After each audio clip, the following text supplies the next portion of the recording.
Olá, estamos de volta com o Senado agora. O ministro da Fazenda participa de audiência pública nesta terça-feira na Comissão de Assuntos Econômicos. A expectativa dos senadores é de que Joaquim Levy dê detalhes sobre o pacote de ajuste fiscal do governo. A intenção do Poder Executivo é economizar 66 bilhões de reais neste ano.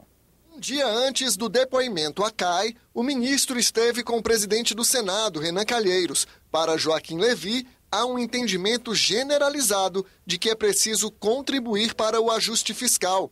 De acordo com o ministro, o país precisa vencer essa etapa e criar as bases para a retomada do crescimento e do emprego. Sou bastante confiante de um encaminhamento positivo ao entendimento generalizado no Rio de Janeiro, em outros lugares, dos entes subnacionais, da importância de todo mundo contribuir para o ajuste. Eu disse ao ministro Levy que nós estamos preocupados com a qualidade do ajuste, e não é apenas com o quanto significará o ajuste, mas é como será o ajuste.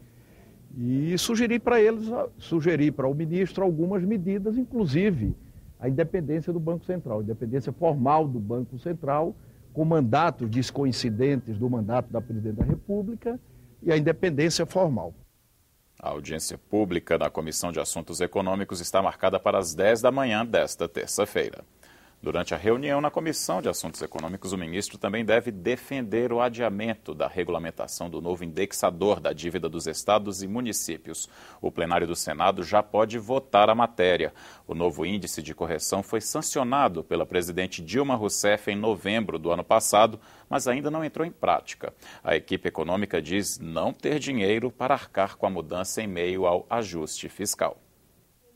Pela proposta, já aprovada na Câmara dos Deputados, a União terá 30 dias para renegociar as dívidas, com base na variação do IPCA mais 4% ao ano ou da Selic, e não mais do IGPDI. Caso contrário, estados e municípios ficam automaticamente autorizados a adotar os novos índices, mais vantajosos. Reduz o estoque da dívida, o que desafoga um pouco, retira essa pressão sobre estados e municípios. Ao todo, 180 municípios serão favorecidos pela nova lei. A cidade de São Paulo é a maior beneficiada.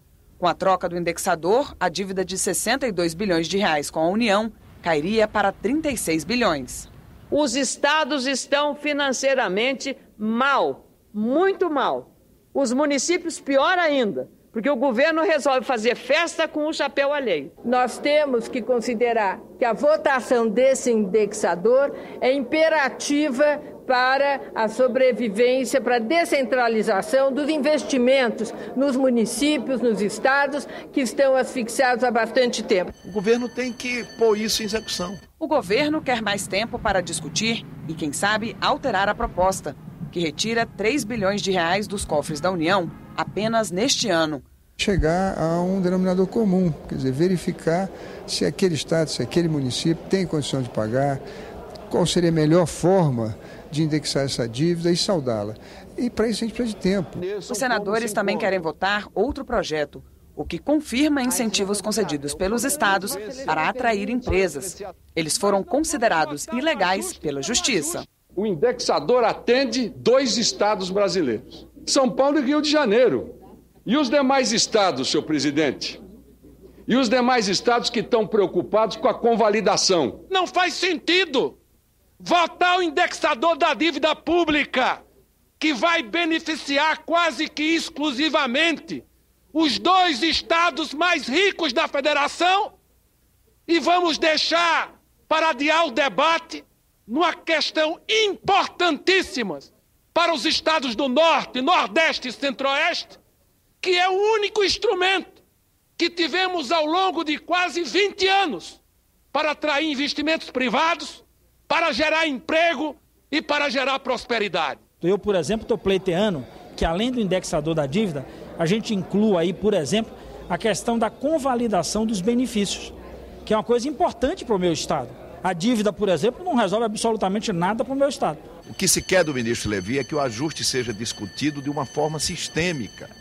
Como está fatiado, discutindo caso a caso, esse ajuste não vai para lugar nenhum. Desde 2011, o Brasil tem uma lei com critérios para o reajuste do salário mínimo. Agora, essa política está novamente em debate no Congresso Nacional. A medida provisória 672 mal começou a tramitar e já recebeu dezenas de emendas. Quase 47 milhões de brasileiros recebem um salário mínimo, de acordo com o IBGE.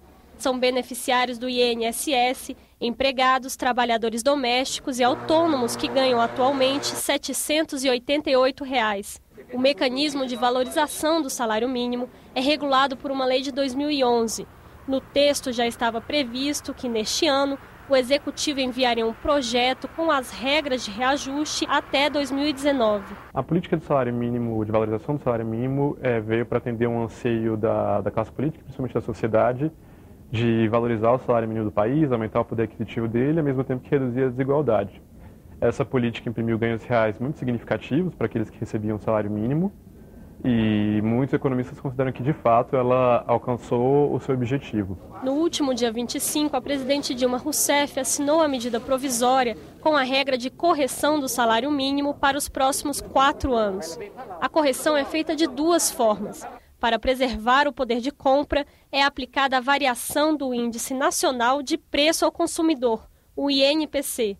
Para o aumento real, o governo propõe o Produto Interno Bruto de 2 anos antes. O envio da medida provisória que estabelece as regras de valorização do salário mínimo aconteceu em meio a uma tentativa da Câmara dos Deputados de aprovar um projeto semelhante. A diferença entre as 2 propostas é que no texto dos deputados, a valorização era estendida também a beneficiários do INSS que recebem mais de um salário mínimo.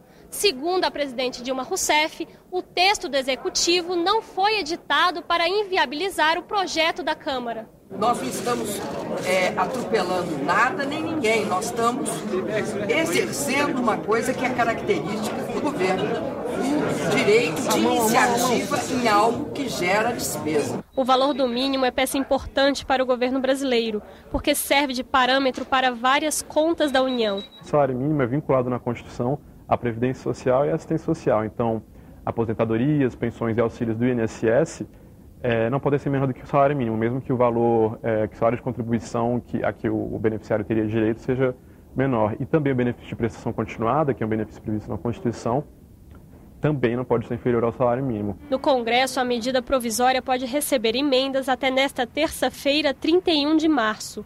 Já são mais de 60. Uma delas é do senador Paulo Paim.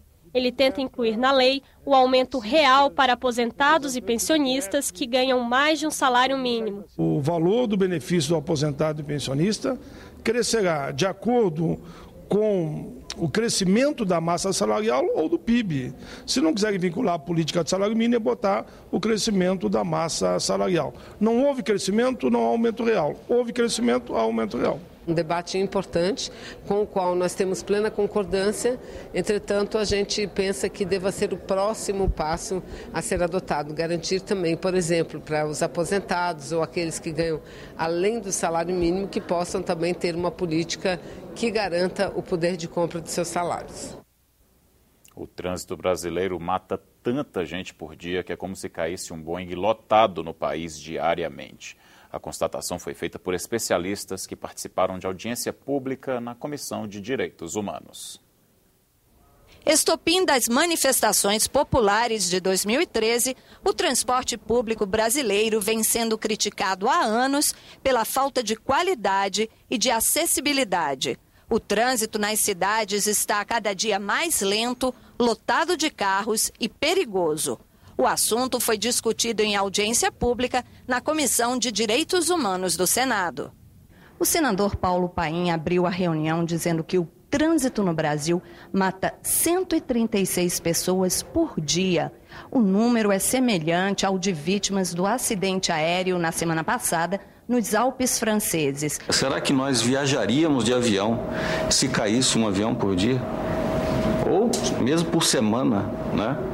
Será que a gente teria coragem de andar de avião ou a gente aboliria esse meio de transporte, né? Precisamos mudar comportamentos. Quando se fala de mobilidade urbana, quando se fala da ilusão do transporte individual, quando se fala de aumentar o uso da bicicleta e outros meios alternativos de transporte, basicamente esse é um problema de mudança de comportamento. O representante da Polícia Rodoviária Federal explicou que a corporação conseguiu diminuir as mortes em 40% nas rodovias federais, por meio de ações planejadas a partir de análise das estatísticas.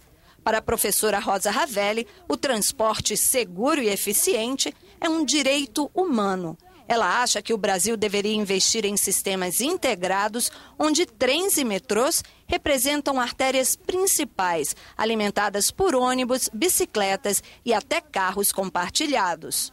O sistema tem que ser reestruturado. O que na Europa eles começaram isso já nos anos 60, 70, hoje já se chegou a bom termo, não é? A ponto de você, por exemplo, vou dar o exemplo de Paris, mas isso vale para a maioria das cidades hoje, você tem um cartão mensal que você anda no trem urbano, você anda no metrô leve de superfície, o VLT, você anda no metrô, você anda nos ônibus elétricos. Não existe nenhum exemplo no mundo de uma cidade que tenha resolvido o seu problema de mobilidade urbana apostando no transporte individual. Criar uma política de melhoria da mobilidade urbana centrada no alargamento de vias é uma falácia, porque no final das contas o que você está escolhendo é entre ficar engarrafado em 2 faixas ou ficar engarrafado em 4 faixas. Diagnosticado o problema está, nós temos conhecimento, know-how para isso. O que falta?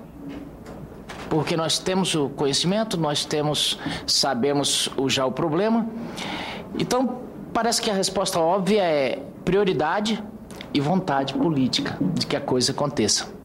O Senado agora volta a qualquer momento com outras notícias. Até logo.